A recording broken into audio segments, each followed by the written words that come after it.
With its upcoming expansion, Path of Exile is introducing the next evolution of the action RPG genre: tower defense.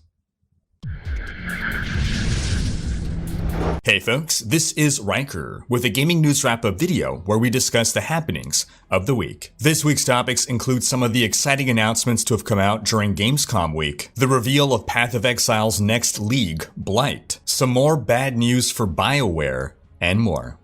As always, discussion timestamps can be found in the video description, but right before you skip ahead, just a quick reminder to ring that sub notification bell to be alerted of new Saturday episodes and keep up to speed with gaming news. In our first story, Fernando Melo, a senior producer on upcoming Dragon Age 4, has left Bioware. After 12 years at the company, August 16th was his last day. And in an email that he sent out to the studio, which he shared publicly, he stated that he's been, quote, wanting to take some time to disconnect and figure out what I'd like to focus on as a next chapter. Now, the parting seems amicable. However, with this being the second major figure at Bioware to leave within a week, the other being Ben Irving, senior employee and lead producer on Anthem, which we discussed in last week's video, things aren't exactly looking great for Bioware. Yes, this could just be coincidental, but it does make me concerned about upcoming Dragon Age 4 and Bioware as a whole. Will Bioware be the next studio to get the EA coup de grace? EA has a history of buying up game developers and after they don't perform to expectations, giving them the axe. And it would be an absolute shame to see this once beloved company, Bioware, get that treatment. But on to more positive news. We had GamesCom happen this week. There were a lot of announcements made at GamesCom, other announcements made just around the same time because it's a big news week for the industry. And I think my most anticipated game shown is GreedFall. As I was watching the trailer, I got a very Dragon Age vibe from this game. It seemed to contain all the best aspects of past Dragon Age games. It even has a similar look to it. And the setting seems a really interesting Pirates of the Caribbean era technology level-wise with flintlock pistols, but definitely steeped in fantasy with interesting factions and great character stories and character interactions. And this is like the kind of Dragon Age game that I would eat up. It's going to be releasing on September 10th. And while there hasn't been a lot of hype and fanfare for this game, I think this has the potential to be one of the top RPGs of the year. Of course, I haven't played it, just basing myself on the trailer, but looks good. Another exciting announcement that happened was Kerbal Space Program 2. We got the announcement trailer, and it doesn't tell us much, it looks very pretty, but the Steam page shares some additional details. And two new things to this sequel that really expand upon the first will be the ability to build colonies, as well as interstellar travel. Oh, and there was also mention of multiplayer. I don't know how that's gonna work, but it should be fun. We also got news about Mount and Blade 2 Bannerlord. Yes, after 7 years of waiting, we finally got a date. March 2020 for Steam Early Access. Well, it's something. We were expecting a release date, not early access after all these years, but hey, progress is being made and we'll get to play it soon enough. For classic RTS fans, we got notice that Age of Empires 2 Definitive Edition comes out November 14th, and it'll feature cross-play across Steam and Windows PC, 4K resolution visuals, and all the game's expansions. We also got the reveal of a new Dungeons & Dragons book, Eberron Rising from the Last War, a 320-page rulebook that includes a new Artificer class, which fuses technology and magic in a very Eberron way, 4 new races, and a lot more. It'll be available on November 19th. Changing gears just a bit, we also got this week the reveal of The Matrix 4, starring Keanu Reeves and Carrie-Anne Moss reprising her role as Trinity. No word yet about Lawrence Fishburne, but he's gotta come back as Morpheus. He's been very vocal about being positive about his experiences with The Matrix. I'm sure he would want to partake in it, and I really do hope they bring him back. The fact that he's not been revealed yet almost suggests he might be kept as some form of surprise, but we'll see. The Matrix is one of my favorite movies, and it actually has had a significant impact on the video gaming landscape. Bullet time, while not quite invented in The Matrix, was highly popularized by the Matrix. Most people who hear of bullet time think the Matrix, and this effect has propagated itself through video games over the ages. And that's not to mention the film's immense effect on cinematography, on Hollywood action films, and it's just a great science fiction story in its own right. I'm just hoping that The Matrix 4 will actually be good. While I enjoyed the sequels as action movies, I did not quite like their stories. I stand by the first Matrix, the others are entertaining, but that's about it. On to some World of Warcraft classic news, which will be releasing next week. It seems that the devs are already predicting an overpopulation problem. To quote a post by community manager Kvax, based on name reservations so far, the Herod realm is looking to be massively overpopulated. If all existing players on this server remain there, login queues in excess of 10,000 players are a certainty, and possibly much higher than that. We recently opened up the Stalag realm, and we urge players on Herod to consider moving there. There are a lot of players currently on Herod, and we want Stalag to fill up before we open any new PvP realms.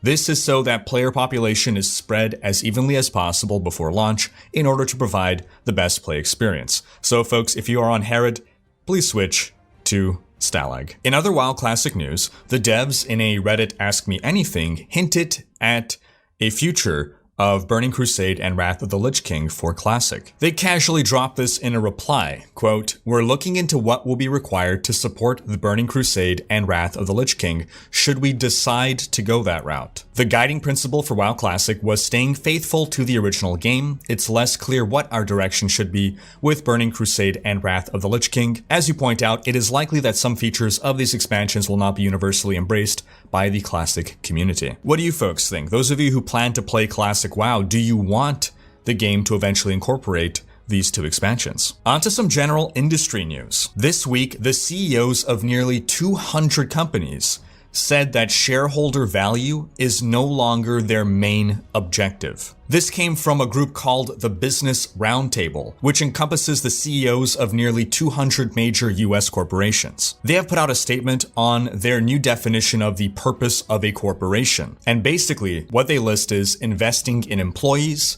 delivering value to customers, dealing ethically with suppliers, and supporting outside communities are now at the forefront of American business goals. Now, I looked through the list of the 200 corporations included in the Business Roundtable.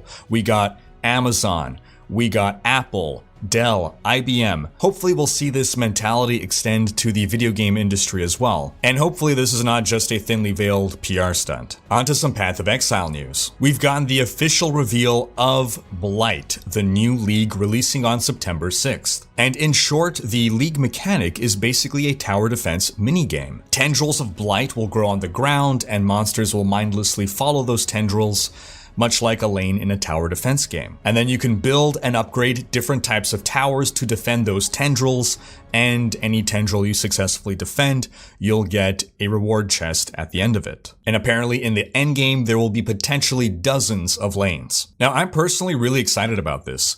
I played a lot of Squadron Tower Defense in StarCraft 2's arcade. I understand that not everyone likes tower defense games, and so this mechanic won't be for everyone, but I just love that GGG explores these new possibilities and ideas. I mean, who would have thought of including a tower defense in an action RPG? My only hope is that things don't get too frenetic. One thing that I experienced in Squadron Tower Defense and some other tower defense games I've dabbled in, I'm by no means an expert, is that having time between waves is necessary to proper strategizing. You need to plan out optimum places for your towers, optimum tower types, optimum upgrades. And while yes, you don't want to give your player too much time, you need to give them some time. And if everything is just going to be happening at the same time while getting assaulted by monsters, expecting to build towers in the midst of combat, I think that's going to be way too hectic. We need to have those little periods of calm to take care of our lanes. And if the concern is that gameplay may become too slow, you can always have a skip button or a I'm ready button to just bring on the next wave if, say, 30 seconds turns out to be too much time. But that's not all that the new league is bringing. Of course, there's always other stuff. But a major thing is we're getting an additional bar of skill bindings. That's a huge quality of life feature that's been asked for years. We're seeing a revamp to the summoner archetype. Looks like necromancers and their minions are going to get a whole lot better. The poison assassin archetype is coming back, and even mines have been reworked. We're also getting a rework to master missions. Quote, "You're no longer forced to run every master mission as soon as you encounter it, or required to run arbitrary maps to complete your dailies. Significantly more of your missions are now earned through map completion, and they can be run later by talking to the master in your hideout. Missions accumulate indefinitely, and you can run them whenever you have time on whatever maps you choose." We also got a developer manifesto on introducing Legion as a core mechanic. It's being added as only map content, not campaign content, with a 10% chance to occur. And to wrap up PoE news and dovetail into some Diablo news, Chris Wilson, lead dev, was interviewed by PC Invasion. He was asked, "How prepared are you for ExileCon?" and answered, "We have a lot of stuff to announce which we can't get into any details yet. As you know, BlizzCon will be happening 2 weeks before ExileCon. If I'm a betting man, one of their announcements might involve a certain Diablo game, and they have been known to provide quality products as well. Our goal with our announcements is to show how our game matches up so people can think about the two products and to show the best action RPG that we can make. It's like a classic David versus Goliath story." I just love the humility and candor that Chris Wilson speaks with. He just seems like a real, genuine person, not some PR robot. No one else would dare bring up their competitor unprovoked. The question had nothing to do with Blizzard, BlizzCon, or Diablo. Wilson chose to bring it up himself. He's making pretty clear here that he expects Diablo 4 to be revealed at BlizzCon, and he is eager to have his game pitted against Diablo 4. He wants to see those games go head to head. He wants to be put to the test. Also, being in the industry, I'm sure Wilson is a little bit better connected than the average gamer. There aren't a whole lot of action RPGs in development. Both Diablo and Path of Exile are games that have been around for years and years and years. It would not surprise me if there's ever been some shift of employees from one side to the other. So Chris Wilson betting on D4 being revealed at BlizzCon 2019 is quite the educated guess. And lastly, for Diablo news, Season 18 has launched. If you want to know what the best builds are, check out my video, my tier list on the top 10 builds, and we rank 40, almost 50 builds in order of relative power, but they are all viable to play. They can all get you smashing through a GR70, and with effort, a GR100, and with real dedication, a lot further than that. And as one last note, if you want to get your name on the Rikers Raiders 2019 t-shirt and banner, you have until September 1st to do so. Only $1 gets your name on the design. And that's going to wrap up this video. Thanks for watching. Special thanks to my Twitch, YouTube, and Patreon supporters for making these videos possible.